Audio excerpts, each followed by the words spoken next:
പിണറായി വെണ്ടുട്ടായി കനാൽക്കരയിൽ ഗുണ്ടുപൊട്ടി യുവാവിന് പരിക്ക്. വിപിൻ രാജിനാണ് പരിക്കേറ്റത്. ഇയാളെ കണ്ണൂരിലെ സ്വകാര്യ ആശുപത്രിയിൽ പ്രവേശിപ്പിച്ചു.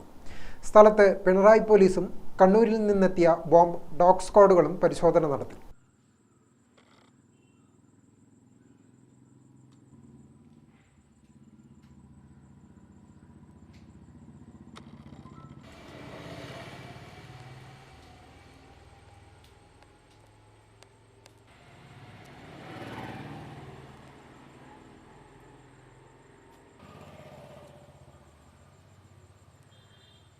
ചൊവ്വാഴ്ച ഉച്ചയ്ക്കാണ് സംഭവം. വിപിൻ രാജിന്റെ വീടിന് സമീപത്തെ ആളൊഴിഞ്ഞ പറമ്പിൽ വെച്ചാണ് സംഭവം ഉണ്ടായത്. കൈക്ക് ഗുരുതരമായി പരിക്കേറ്റ വിപിൻ രാജിനെ കണ്ണൂരിലെ സ്വകാര്യ ആശുപത്രിയിൽ പ്രവേശിപ്പിച്ചു. പിണറായി പോലീസും കണ്ണൂരിൽ നിന്നെത്തിയ ബോംബ് ഡോഗ് സ്ക്വാഡുകളും സംയുക്തമായി സ്ഥലത്ത് വിശദമായ പരിശോധന നടത്തി.